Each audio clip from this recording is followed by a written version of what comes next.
A little too much preaching. You are now locked into the Preacher Says podcast.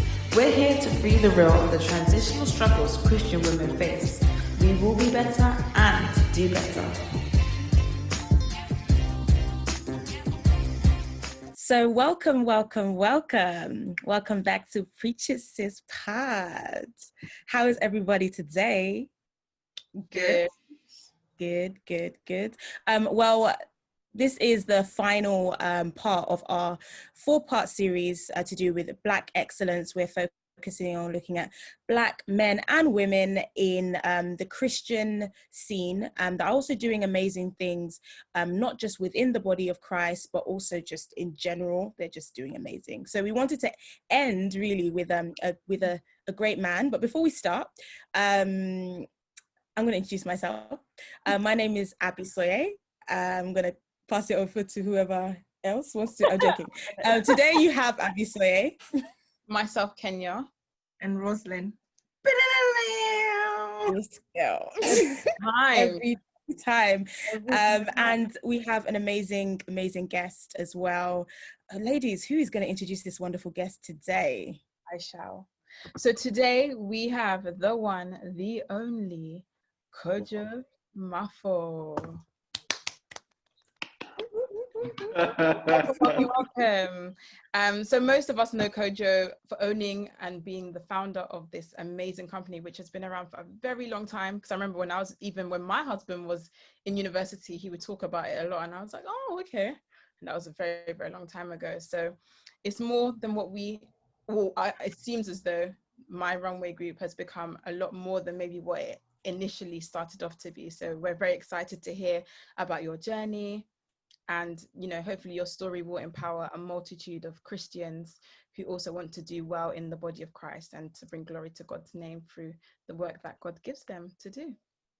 So before we get started with our discussion about who you are, what you do, and so on and so forth, I think we should go into a nice fiery question section. So every guest that we have, we do a set of questions, no hesitation, just throw back the answer so we can get to know you a bit more. So who's gonna do that? I think I'm gonna do right, this ready? one. So this one is just to kind of ease you into the conversation. So don't think about it too much. You just have to, and they're not hard. So yeah, you should be all right. So okay. So first question: hot drink or cold drink? Cold drink. Okay. Wait. First of all, you have to be There's quicker some than this. hesitation. You can't hesitate. Okay. Right. Yeah.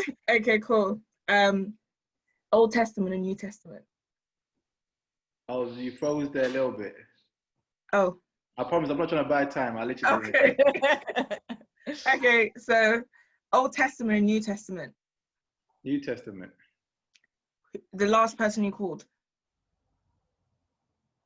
My friend Valerie. Slim, thick, or slim? Thick. Makeup or no makeup? 4Ks. Thick. Wow. He's giving us the footnotes. Yep. Makeup or no makeup? Preferably no makeup. If you had a superpower, what would it be? And why? I want to know what people think. Okay. Ooh, you sure? Yeah. I feel like All that's so much pressure. No, it's fine. I'll love it. I want to know. Okay, are you single? Hello? You have to answer the question, or you're gonna pause. I can't. No. Kojo's trying it. Hello? Okay, moving on. Wigs or braids? Sorry? Wigs or braids? Braids. Straight fit or skinny? So, as in trousers. Oh, straight fit. And the last one, top fruit of the spirit. Sorry? Top fruit of the spirit. Oh, discernment, one of them. Aye. So there's There's kindness. yeah, kindness, one of them. Yeah. Well, that's it. That's it. You did well. Oh, You thank did you. well. What's How my did you? bad as I thought? No, you didn't want to do the controversial one, so you have to keep it PG. Apart from the internet not being stable, it wasn't as bad as I thought. Can you imagine? Okay. All right. Well, thanks for doing that. And then to get you into our preacher's mood, usually what we do is that the premise of the whole podcast is to encourage people through their struggles, so their ups and downs in their faith. So we try to, at the beginning of every episode, talk about maybe like a transitional struggle. It could be that, I used to struggle with this before, now I'm in a better place, or I'm making progress with it, or I'm not making any progress with it. So we thought it's also right to indulge our guests into this as well. So would you like to share maybe a transitional struggle, something that is recent, is not recent, that you feel like you're making somewhat of a progress with, or you're dealing with? I think in the area of faith, so I was born and raised in Ghana till I was 18. Then I joined my family here. And then I just got like a cultural shock, because in Ghana it was like amazing, private school, great life. And I'm thinking England or London is going to be 3 times amplified, house helps, maids, chauffeur driven. It wasn't that. But I kind of seen like the jobs my parents did to kind of fund my lifestyle in Ghana. And just for, I could now start doing a lot more. But even though I was faced with a lot of like difficulties then, it birthed a new desire to have more faith in God to kind of take me through every step of it. So I think the more I've like started to trust in God, the more I've realized that I don't worry as much as I used to. Like I know it's like sounds cliche, but I literally have no worries. Like I've just seen things happen so many times, and God has always come through at the end of it. Like I literally just have to wait till His time for Him to come through, and it's just that. So my transition of that has been, I've had to go through a lot of different types of moments in life that was like, I thought was like the biggest thing. And I think one of the youth camps that we went to, one of the revelations that I had was that no big deal lasts forever. And then even using that to reminisce in terms of like things I've gone through, personal life, relationship, university, finance, I just realized that, whatever I thought was a big deal at one point, I look back at it and probably just laugh, like, why was I even worried at that time, at that moment? So I think all that my own personal experience has kind of made me a better person in terms of having more faith and trust in God.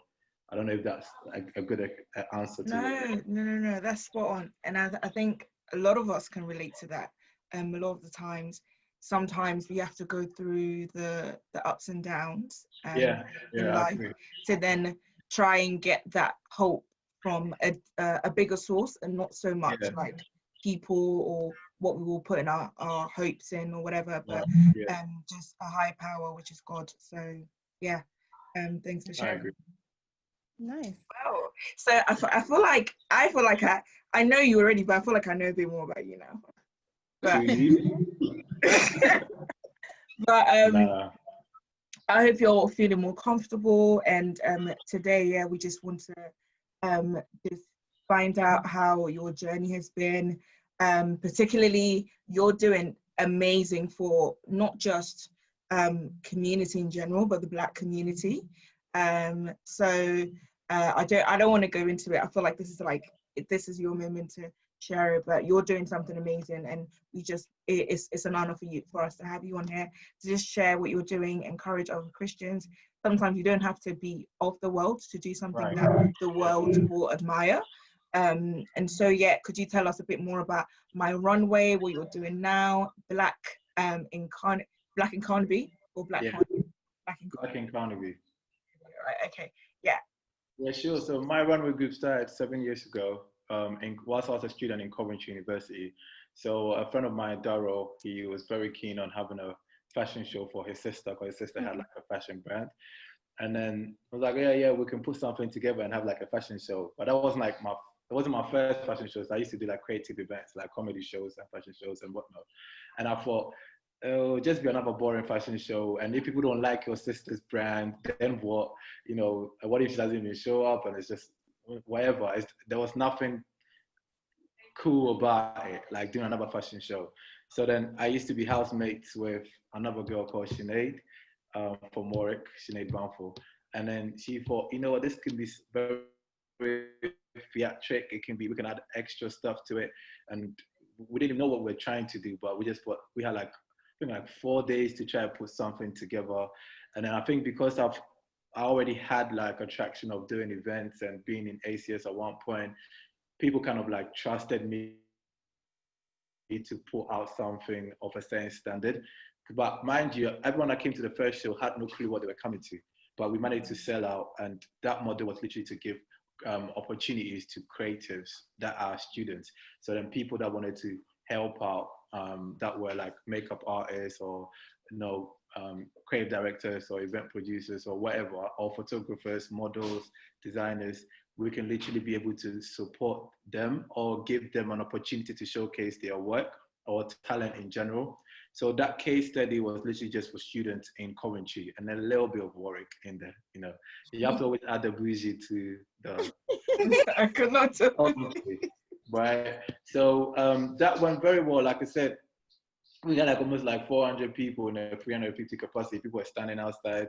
It was like, what is this that we started? This sounds really cool, or it seems really cool. So we scaled it up to a community thing, just so we can give more people the opportunity. You don't have to be a student in Coventry. If you're creative and you're young, you can literally be a part of like team or cast or production. And then that also went very well in Belgrade Theatre. I think we had about 700 people. Nice.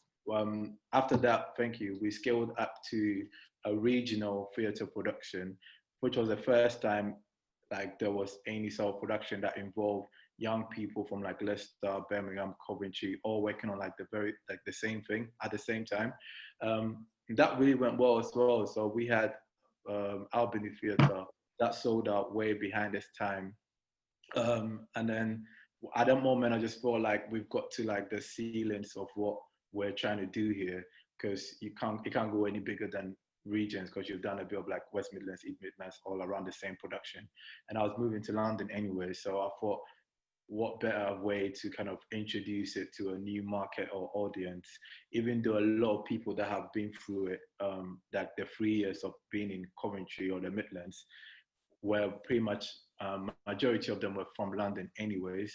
So in my mind, a lot of people already know about it. They just couldn't come down to Midlands for it. So we did O2, again, had a good number of people, I think like 1,000, a little over 1,000. And then we done Copper Box Arena, and then we went back to do the O2 Indigo again. And that has been like our flagship event that a lot of people know us for. But I used to get on my nerves, just because like, oh, when is your next fashion show? I said, yo, do you know how much time that goes into doing that creative production that you keep calling a fashion show? But that's all they could say. And I think our name wasn't really helping. Like My Runway, it sounds like a fashion show anyway. So there's nothing you can do to convince a lot of majority Black people that it's not a fashion show, it's like a creative production. But in between all of that and moving it to London, just found out that there's some sort of business model to it, because people were saying, oh, can you sign off a reference for me? And then other people would say, can I use your name or whatever, My Runway Group as a reference? I'm like, are you sure you're going to get a job off that? Like, it's not that deep to me anyways. And then a lot of people are coming back to say, thank you, I got the job. Oh, my manager is going to call you. And then I thought, oh, there is something here in terms of like youth development and whatnot. And people were starting like companies and platforms based on portfolios that they had, content that they used to build theirs online. And I thought, you know what, let's have like a proper business model where one side of the business focus on like youth development, and then another side focus on like creative production. And for some weird reason, every show we've had, even from the very first one, we've always given a part of it to charity, or even given an opportunity for a charity to showcase itself. So we just thought there was always like a community engagement and charity initiative arm here So at the moment, to just cut everything short, we do have like a full like 4-arm operation system where we have the Crave Up projects, and then we have our community initiatives. Then we have like our youth development, and then we have our in-house creative agency called The Runners that does things for third-party people. So in a nutshell, something that literally started off as like a fashion show, turned into some sort of like a movement in the region, then scaled up into like a platform. And then currently we are a youth empowerment organization that focuses on giving opportunities to underrepresented creatives nationwide. And then that's what led us to having a concept store in Carnaby to again give visibility to Black-owned businesses that will never probably get the opportunity to be in a place like this. Sorry about my TED talk, man. You should have never asked me that question. Amazing. No. Oh, wow. You've done so much, like Yeah. in a short space of time. It's been 7 years, but you've gone from, like you said, a fashion show into this 4-armed business, Right. whereby it's just more than just, getting more creatives out there. It's community, it's helping Black people, it's showcasing this, and it's actually really, really amazing to hear your story. Quick question. When you came to England at 18, you went to Coventry University. What exactly were you studying at university? I didn't go to Coventry University. Oh, you were just in Coventry itself? No, how do you mean? Oh, because you were talking about Coventry. Oh, so when I turned 18, that's my family, but I didn't go straight to university. Oh, fair enough. I went to Barnet College. Yep. To study physics, maths, and ICT. Okay. That's because, African parents, you did science in secondary schools. Yeah. The same thing. I said, cool. So I physics, maths, and ICT. Then I went Coventry to do aerospace engineering for 4 years. Right. Aerospace. Hey. Wow. It was just because I wanted to be a pilot. Then Okay. Okay. there is this lecturer, I forgot his name. I'm happy I don't remember his name, but he gave me a bad advice in college that if you want to be a pilot, do like aerospace engineering, aeronautics science, or aviation management. He didn't know what he was talking about. But it's only till I'd done like my second year in Coventry, then you can choose like an advantage model. So I chose PPL, the private pilot license. And like what's cool is like something I always wanted to do. So I passed it, but everyone in my class was much older. And I used to wonder why, like, I'm like the youngest person. And even though I was older than everyone in my class, like that particular model, everyone was just, because we used to do it at Coventry Airport. And everyone was like, not literally like a student. And I was wondering, I was asking questions and they were saying, it's because that it's a career changing job for a lot of people. So they've done what they want to do. And then now they're coming back to retire as a pilot. But I think I needed to hear that because at that time I started doing creative events and I loved it. So I thought, I can really do this. And if I ever wanted to come back and retire as a pilot, I can do that. Or God willing, I might be able to own an airline. Who knows? At least. Powerful. Yeah. So we'll see how that goes. I wanted to ask you about the community, especially during your journey as an entrepreneur, as a philanthropist. The people that we've chosen to speak to have all, in some way, that they are contributing to the Black community, whether it be within the Christian Black community or just Black creatives. How did you find the community supporting you during like this journey that you've gone through? I think with mine or ours, it's been very organic. Because university is much more like a bubble, the way I see it, very experimental. It's the only place that you get all your friends, you get all your friends to support your business, check your product out, or come to your events or your raves or whatever you're doing without a lot of pressure, just because they're just local or accessible or in the same halls with you. So I did a year of like ACS, like a lot of people did. And I think our year was like really, really good. So people just kept asking, do you want to do it again? Or what's next for you? So when I started like an event organization or company off the back of that, it was more of like, I still kind of had people that were already invested in some of the events that I'd done previously. And then it just kept going from like doing a bit of raves to do comedy shows to starting My Runway. And I think it's just organically formed a tribe of people that kind of put a certain level of standard to something that I do already. So that even with that coming to London, majority of the people that came to the show are people that had already gone to uni in Midlands, or knew people that went to the shows that we did, and then just thought it was a good idea or opportunity for them to now come and experience it in London. So we pretty much had never had like a marketing budget, no PR in our corner, nothing. Literally word of mouth and a bit of our social media, and still managed to get like over 1,000 people in a London venue for our first time. And I think it's literally just because we've had like a tribe of people that have seen us grow. You know, if like My Runway Group was a student, they did like 3 years in Coventry and graduated basically. They did, you know, internship at Goldman Sachs or something. And then now people just seeing it grow to wherever it is. So I think it's just been that very organic attachment to the brand, because you either know someone that has been a part of it, or like us in a team or a model or a designer, or you just have heard about, you know, what we have done over the period, and you just feel naturally connected to it. Nice. So with how it's evolved over time, how at each point, how did you know that, okay, this is the right time to hold another fashion show, this is the right time to get people involved? Like, what, I guess, ultimately, how did God lead you into navigating the milestones in where you are now with My Runway? Now, good question. You know how they say like people are blessed, yeah, but when it comes to team, I feel like I'm blessed, like properly, because every time I look back, I think God has always brought the right people at the right time. I used to be very free-willed, like, yo, at one point our team was like 100 and something for the third commentary show. We had so many people that wanted to be photographers, model coordinators, and the total team list was like over 100 people. And it used to be a gift and a curse, because some people are just in it because they can say they're part of it and not really delivering. But in terms of like very core team, like the people that are very close to me, like a creative director or like head of this and head of events or whatever it is, there's always been like 3 to 5 very, very influential people that I've had around me at different times that have helped shape the direction of what My Runway Group is today. So I can never fully take the credit. Fair enough, like most of the vision and the ideas and the concept and the campaigns, I head it and I come up with it. But I could have never done most of the things that we've done by myself or hand-picking team.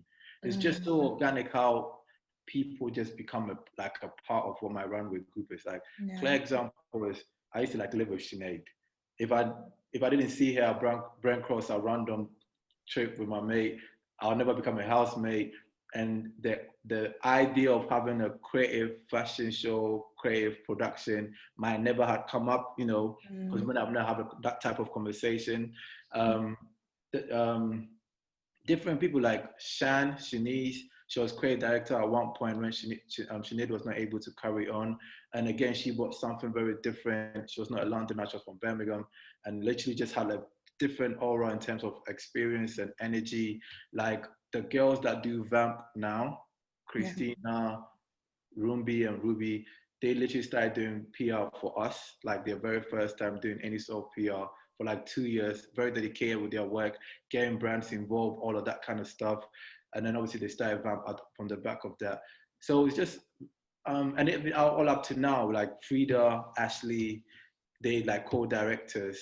And I met Ashley when I was speaking at one Barclays event.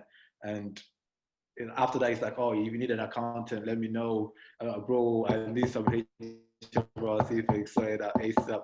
And we just had like a very good oral conversation. And I could probably say that with a couple of people. Joe, you know, there's been a lot of like pivotal, influential people that have held roles. Even George, are different like point max in our projection as an organization, that I fully believe that they were brought in either for a season or to literally do something and do it very well. Most of them are still not like with My Runway Group, but it's just because they had to either go and start their own thing or focus on something that had now become more of like a priority in their life. But when they had their positions, when they had their roles, it was literally God sent, because like I can't even go into detail some of the sacrifices that other people, you know, had given to My Runway Group just to make it what it is. And I don't think it's anything to do with their connection to me. I think it's more about God giving them the strength to carry that position and do it very well, just because of like the long-term goal that he has for the organization. Yeah, wow. I tap into it. I need more people like that around me. Yeah. I had another question. I don't know if the I'll go after. Oh, after. Yeah. After Abs. I've got So so through it all, clearly God has favored you well, like the blessing, like I can't even it's a lot of blessings, right? So but how, or well, the better question is, has there been any lows or like any challenges that, or has there been plenty? So tell us maybe about some challenges you've had to deal with, and how did you overcome them? I don't know if I overcome some of them. They're still working on them. But I don't even see them as lows. I just felt like I needed those pitfalls at that, or those moments. It didn't look like that. I just felt like the world was crashing. But looking back, I needed that to feel comfortable now. That if anything comes my way, it's whatever. Like I know how this turns out. I just know so many scenarios so well that it doesn't bother me. You know, like in the areas of friendship, there were people that like didn't want to speak to me again. You know, just because either they heard something or they assumed something or they had a perception about something. Like I'll give a clear example. Like it's in the past now. I can talk about certain things. Like when we did O2, right? People had no idea.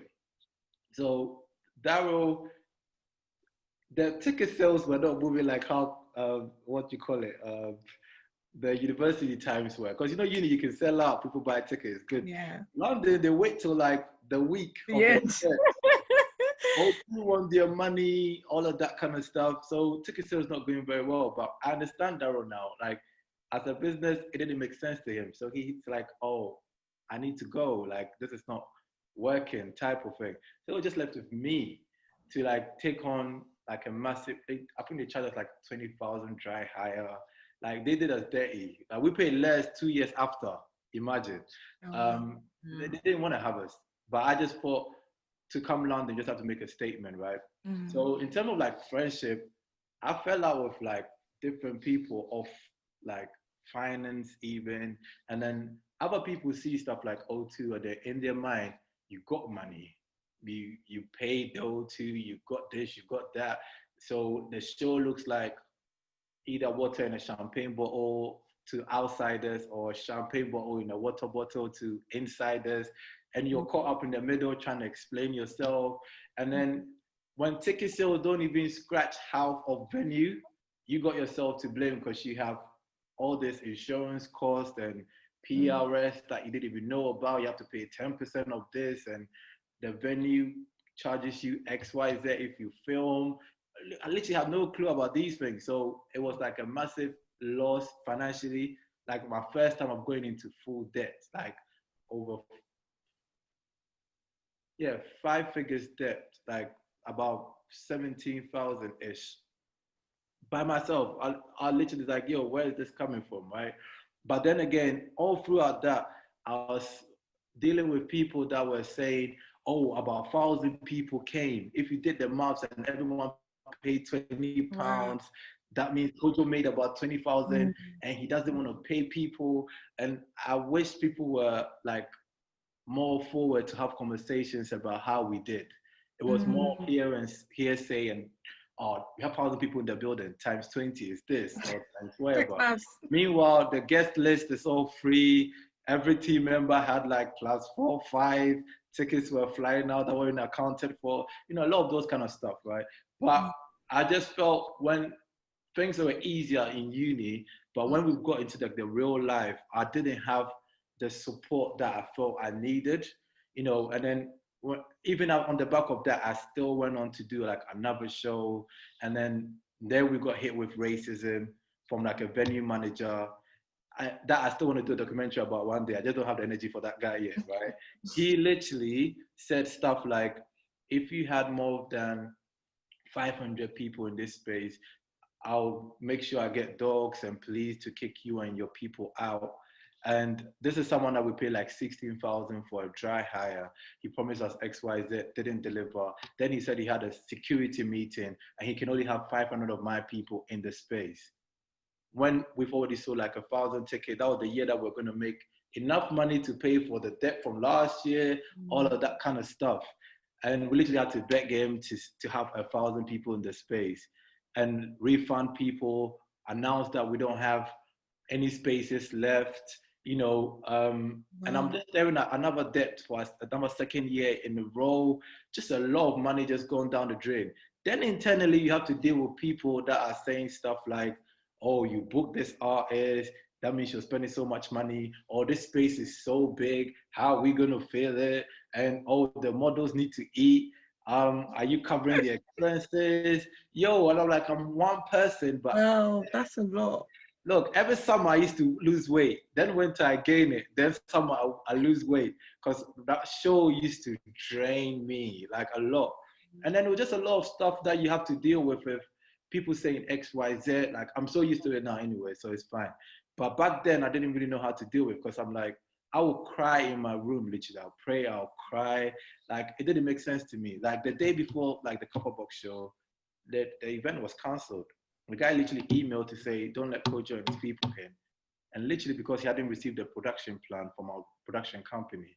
And the production company is like, there's someone here that doesn't want you to work, doesn't want your show to come on. Because they have a software that they can tell who's opened a file and who's not. Like they've opened a file at this time, on this day. So they've had the production floor plan, they have it. But that's what saved us. And I literally screen munched that email, sent it over to them to say, they can tell on their side that you've opened it by this person, the IP address, whatever. And then they came back to change a few things around to say, oh, the person that opened it was an intern and he didn't pass information. So you're literally going to cancel the whole show, yeah, off the back of that. Like there were so many stumbling blocks, yeah, and you couldn't share all of these things with, what do you call it, entire team.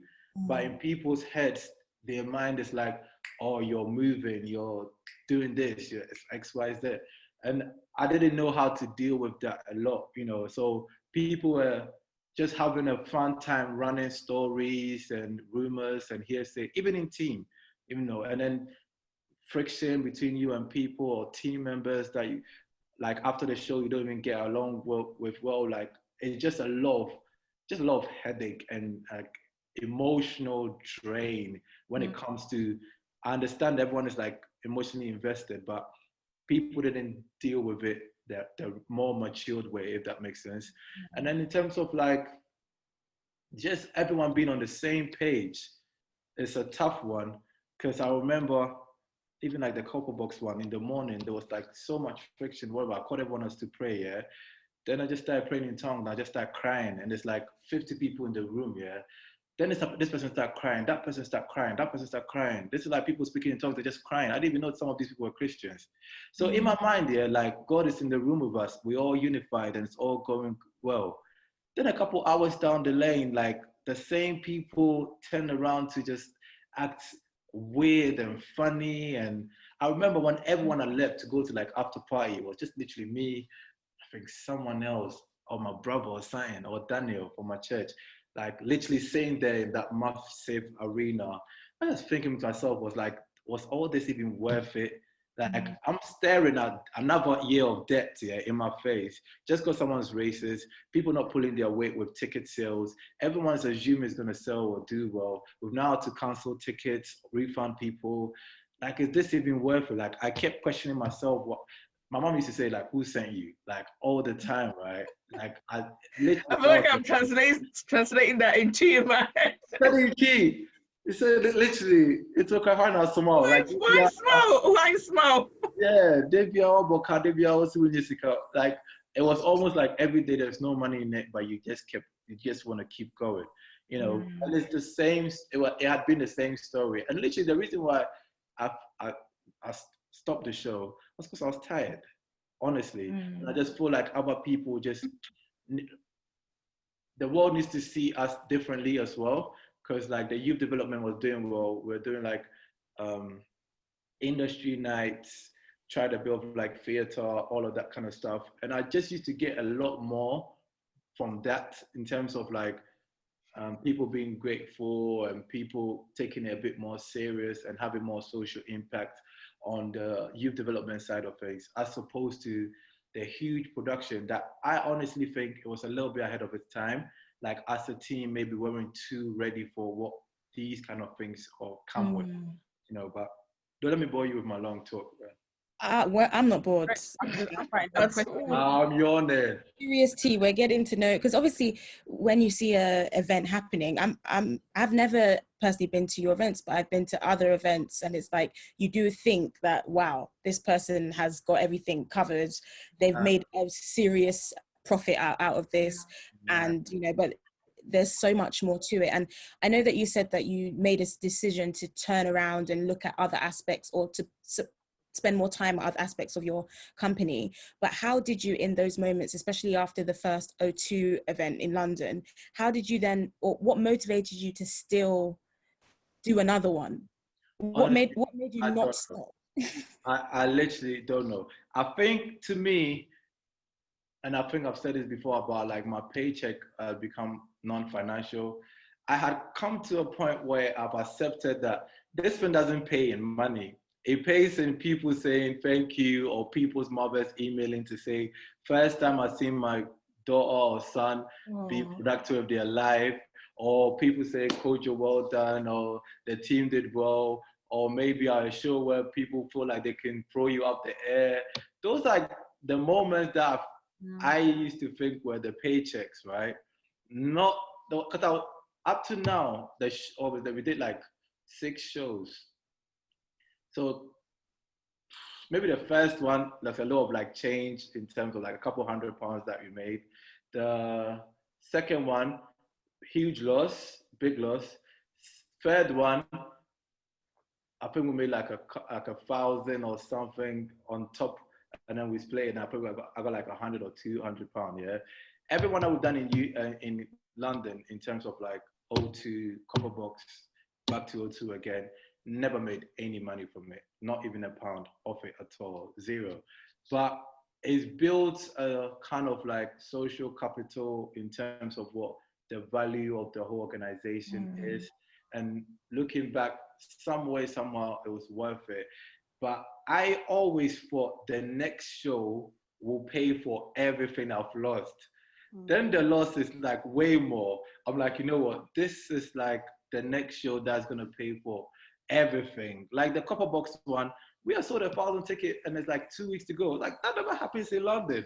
So we're gonna kill it. But someone had to be racist and literally say, you can't have this, and then back to square one again. You're looking at that. So it was very draining. Like, I honestly don't know where the strength came from. But like I said, God brought the right people in at the right time to make it feel like it's worth it again, to give it another try. And I think the pressure that you get from social media is just annoying. Like, a lot of people just want to model for the sake of it. They don't even want to be models, they just want to be on stage. They start asking you, when is the next show? When is the next show? Oh my God, when is the next show? Da, da, da, da. And then in your mind, it's your calling to do it. That's bad motivation, by the way. Because they're just looking out for themselves. They want to say, have you looked into finding like funding, or I found this funding here, or stuff like that. It's more like, when is the next show? When is the next show? And I just thought I had like this social responsibility to deliver. I never could see myself have a summer without the show. And it's only until I started listening a bit to like a clearer voice of God to like relax or chill or be still, and then look into other areas, is when I started seeing a bit of like profit or for My Runway Group until we cleared our debt, basically. So I would say a bit of resilience in me, to just keep going, hoping for a better turnaround, and a bit of people reminding me what it means to them. I think those two played a role. So more God's gift of resilience, if that works, and more people's reminder of like, yo, we need to keep going. And I think those two kind of mixed up to make these shows happen. So even though you experienced a multitude of lows and challenges, and of course you've had multiple peaks as well, what has been the greatest lesson you've taken away from the My Runway Group experience? What's the greatest lesson? I think not to take anything too seriously, and then it goes back to that reminder about no big deal lasts forever, man. Like even if it's a peak or a low, nothing lasts forever. And because I've had to go through and really experience it. And then I'm grateful that I was being put in a position to kind of like deliver this experience. And then I've also learned just so much in terms of dealing with people, perceptions, friendship, loyalty, finance, relationships. What I say? Relationships. You don't know about, but anyway. No, you're about one of them. Like my only like long-term one, I think. She got tired. Like she was like project manager. She always like supported, played the role. Like literally like in my corner for like 5 years. Like kept pushing. And honest truth is she just got tired. Like I remember one time she was like, I don't think we should do the show this year. Like why would you even say that? I hadn't heard the voice yet. I was like, nah, we're going again. Literally, she was just tired, and most of like her finance and emotional support and whatever was invested into a man and then a show that just didn't bring anything back to her. So like, I could probably even say I lost her through that, like lost a relationship with someone that at one point you thought you're going to marry. Great person, but she just was tired. I'll just be honest with you, what was the question again? So I just go off tangents after. What was your greatest lesson? You said a multitude. Yeah. I've answered it.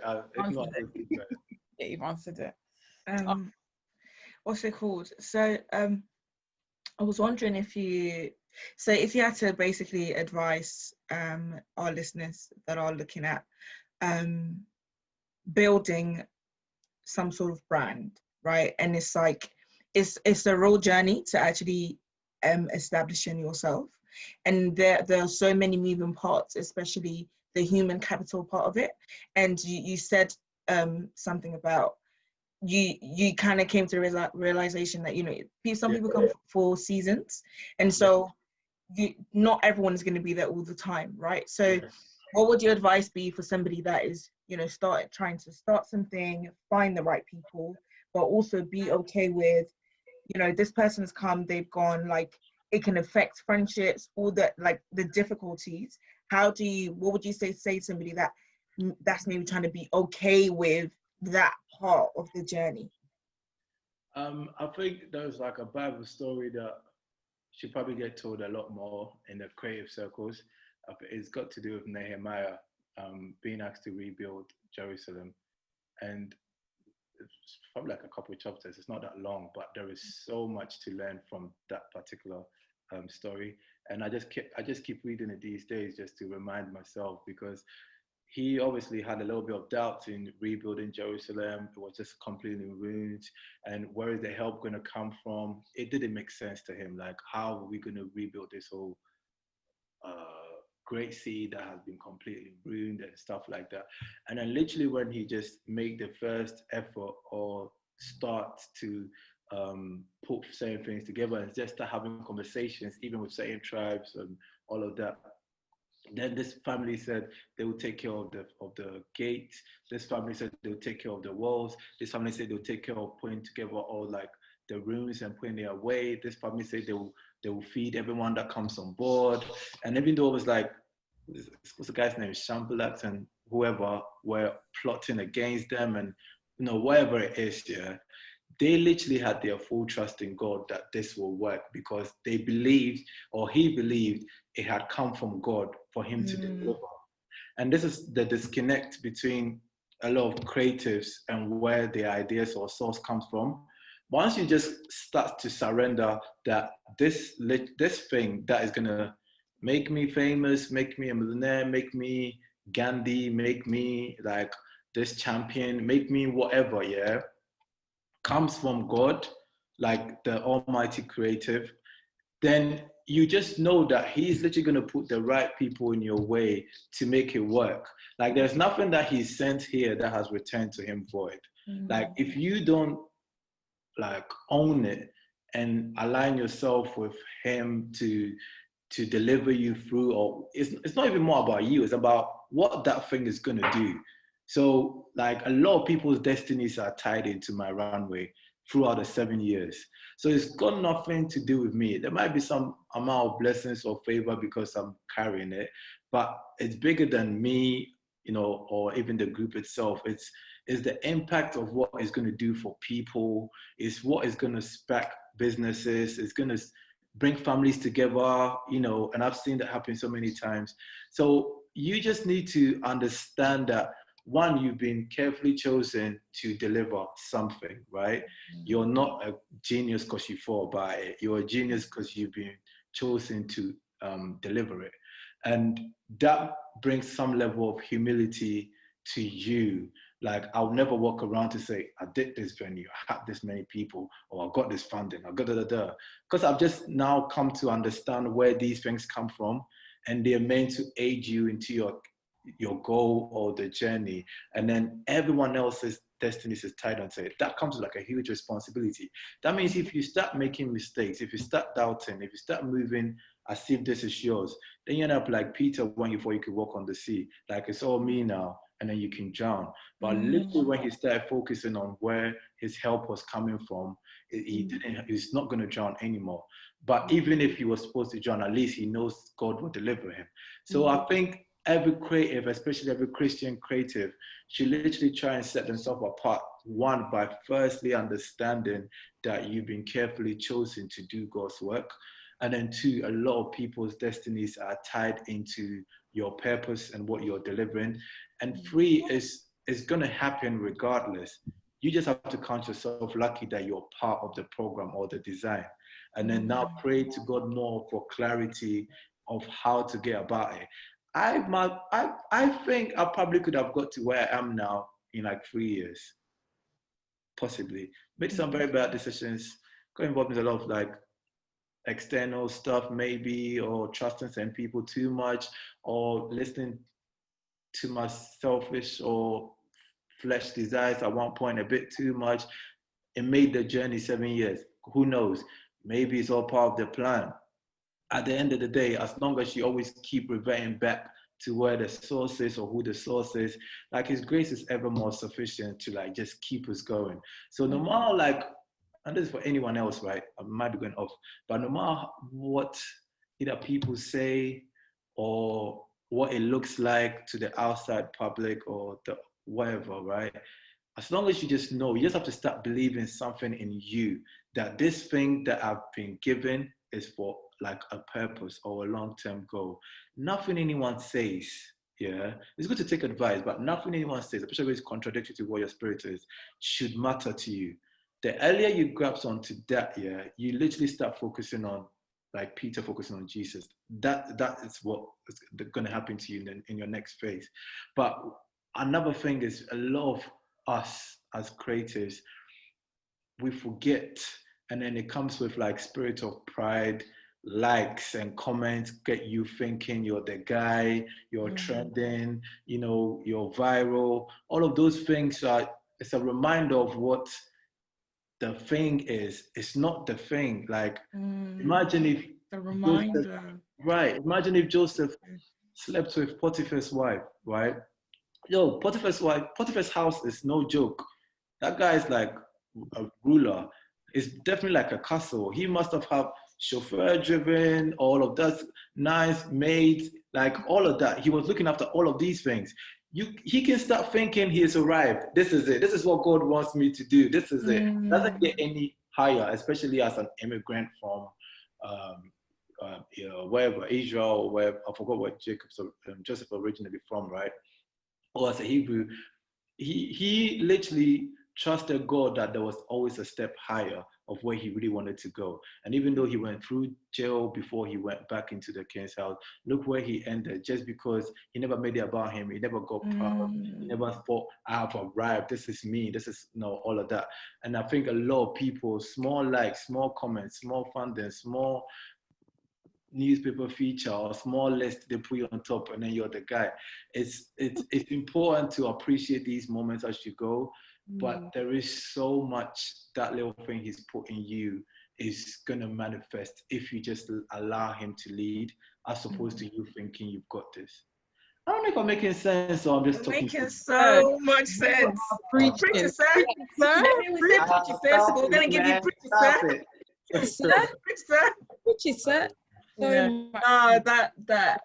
This one wasn't even hit the nail. Is it hit hammer? Hammer on. I love that so much. Wise words. Yes, I felt that. I really like the bit that you said that all those the peaks are reminders. It's not that the thing, you know. Yeah. So, okay. So in the spirit of excellence, I think this is like a good segue to maybe round up the interview or the session. Is how does Christians bring in? Am I saying this right? How do I feel like it's grammatically it's incorrect. How do Christians? If you want, you can say no pressure. I'm not from here, so sometimes it's like my mind needs to register the right English. How do Christians bring in excellence to what they do look like to you? I think excellence is a spirit. Like in Daniel, they keeps mentioning the spirit of excellence. Ooh. So I think you should reload that one. Reload it and increase it. Increase the volume. Oh, yeah, killing me. But I honestly do think excellence is a spirit, and we carry that by default by being saved and being Christians. It's in us.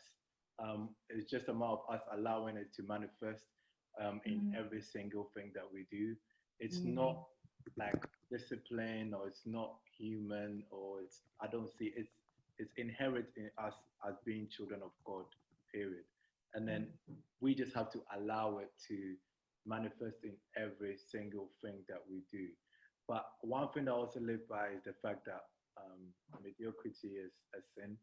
Like, I feel like there is no way any Christian should be comfortable with settling, producing an event or a concept or an idea that is like substandard. I think you cheapen the kingdom of God. You sell it so cheap. You don't fully understand the weight and value of what it is that is in you first. And I think that desire to attain a certain level of excellence is what shows in every single thing that you do. Like, quick thing, like we always used to charge £20, £15 for our shows, even when like other people were charging 30, 35 for like similar shows or whatever, right?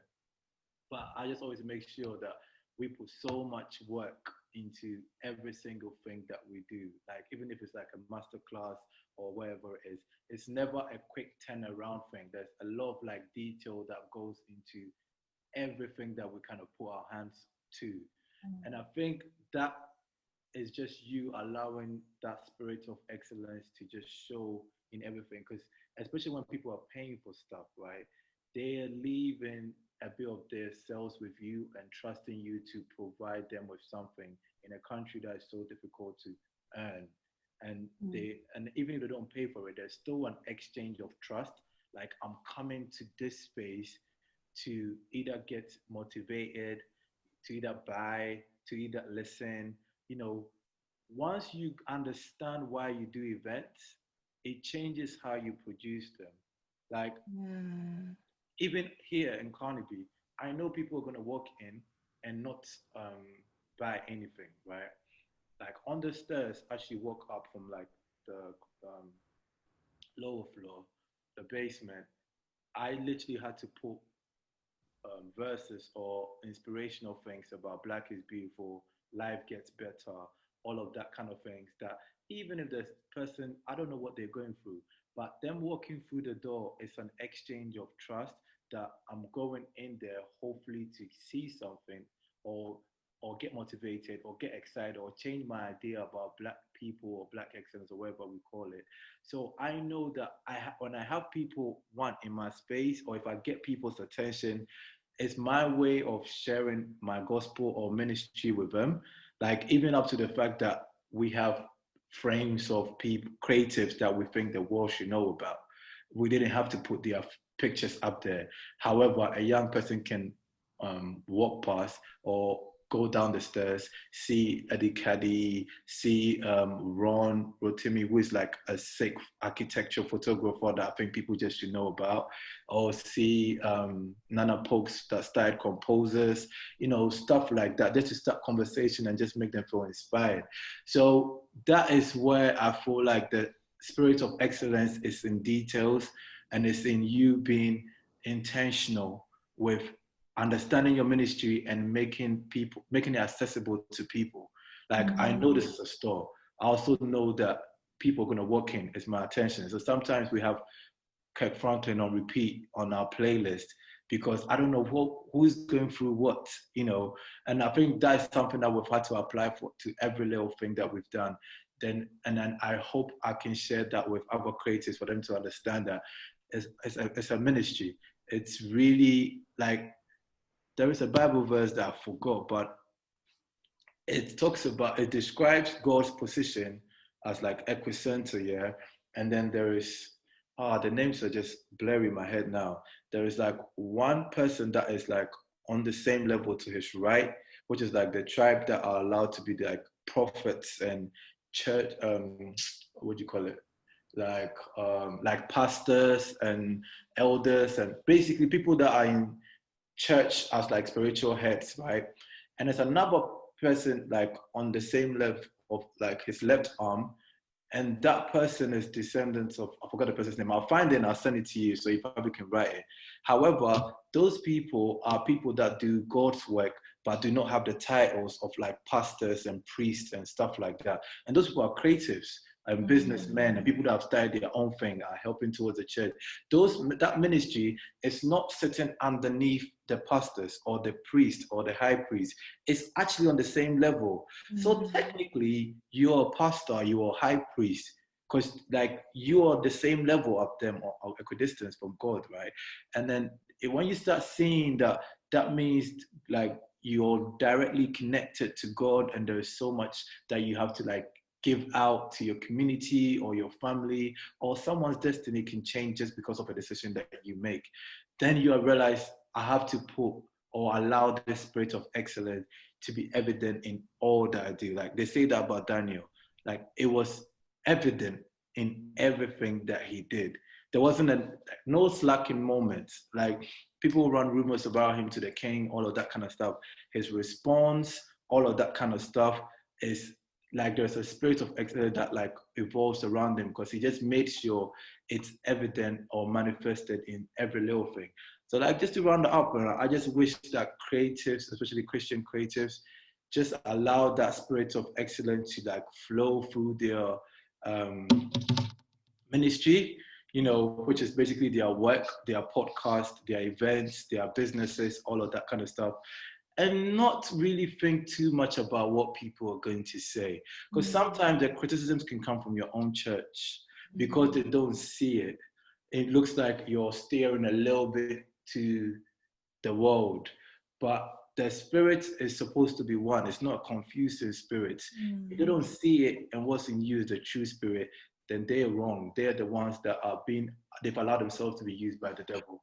It doesn't make them wrong. It's just that they've just allowed themselves to be used by the devil to criticize you or to make your journey harder and all of that kind of stuff. But again, if that's been allowed to happen, then God's going to use it for his glory anyway. So we count it all in good faith. But just be what's the word? Be able to discern voices and criticism. There are good ones that you need. There are others that are not needed, and you literally just need to, let your ministry be evident. That's all I say. It's not like God is coming soon, repent. Not God knows everyone doesn't have that. That's for the people on the right side to say. The people on the left side, they're supposed to use their businesses and their creativity and their gifts to do the same thing. Literally to do the same thing. So like I could start a service that connects what's the word? Like brings people together as Black people, or bring Black people together, right? The person here is doing the same thing by opening a church that brings Black people together to pray, to bring people closer to God. Mine is literally a more networking space that I can use to make them feel better. And then through like my lifestyle or my brand or my platform, they start believing in what I believe in, which is literally the one true God. So I just wish I can have that scripture. So I'll send it over to you, and it will make more sense in understanding yourself first in terms of where God sees you, and then you will start disregarding where other people see you, man. Honestly. Sorry, I just keep going on and on, man. I need to work on it. I need media training. Frida's like like I need media training. I just keep talking. It's bad. No. We want you to talk. We want people to hear from you. And honestly, like, we're really grateful that you've come to talk to us. I knew a lot about you, but what you have brought today has blown my mind. And I want us to just, before we finish and round up, just for us ladies even, just to talk about some of the things, the takeaways that we've learned today, and it'll help to round up some of the points that you made. So who wants to start? Excellence is a spirit. We carry it by default. It is inherited. And mediocrity is a sin, because you're selling the kingdom of God for cheap. Ooh. That one hit. Yeah.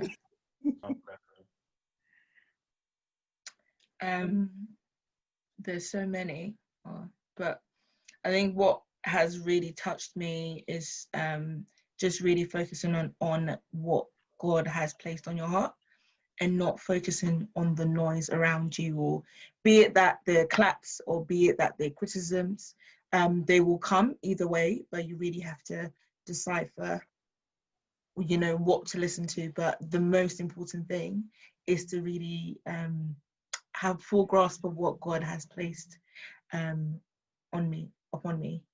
So yeah. Yeah, definitely. And I would say, when you said that we are all carefully chosen to deliver something, and whether some people may not understand it, it is what it is, but we know that we are here to do something and to change, like you said, and even in the events that you do, in the small things, that decisions that you make to change other people's lives and to create opportunities for them. So yeah. Thank you. How did you find it? I didn't know there were no questions, nothing. So I'm thinking, okay, this could go anywhere. But because it's like Christian based, I just feel like very comfortable to speak about everything and even share details about stuff that I probably wouldn't share with other like platforms and stuff like that. So thanks for making me feel comfortable as well, to keep talking, which I need to work on. No. You don't need to work on that. That's your gift. It builds the story, and I think, and it builds more relatability, because a lot of these things, some people will just give you like a high level of what they went through, but then behind the scenes were like all the stuff that you've talked about, we felt like that. Sometimes we felt like, oh, we should do this, but people have said this, so maybe let's not. And it's like, then we bring it back to ourselves, when it should really be about what is God trying to do with us as a podcast. So I think, God knows why God knows why he allowed you to speak for this long. So it doesn't matter. Sorry, I apologize again. It won't happen again. No, please don't. We don't want apology for your wisdom. Like you're showing a lot of, and like, you know, women, we love detail. We don't do quick stories. We like detailed stories. Oh, do you? Oh, Yes. I'll write it down. I remember. Women like detail story. We want to know every little tiny detail, and you've really shared that with us, and feeling really, really encouraged by your story, your journey. You've done amazing things, not only for yourself, but for a multitude of people. And, you know, like you said, you do what you do because you know that people's destinies are tied to My Runway Group. And so we're thankful that you've come on and you shared more of your story, more details with us. And we pray that everyone who has listened to this episode has also been able to take away those nuggets of knowledge, because there's so many in this episode. So thank you so much once again, Kojo. Thank you to everyone listening. Don't forget to follow us on Instagram and Twitter at PreachItSisPod. Kojo, where can we find you on social media? So the platform is My Runway Group. My personal one is Kojo Steve Austin. That cuts across everywhere. Fabulous. So don't forget to follow him and see what Round of applause for Black Christian excellence. Yes. The series. This was a fantastic wrap up of the series. Oh, why you wrap it up? It's for Black History Month. So yeah. Oh. But no, thank you so much, genuinely. Really, I think it was really, really good session. Until next time, bye everyone. Bye. Bye.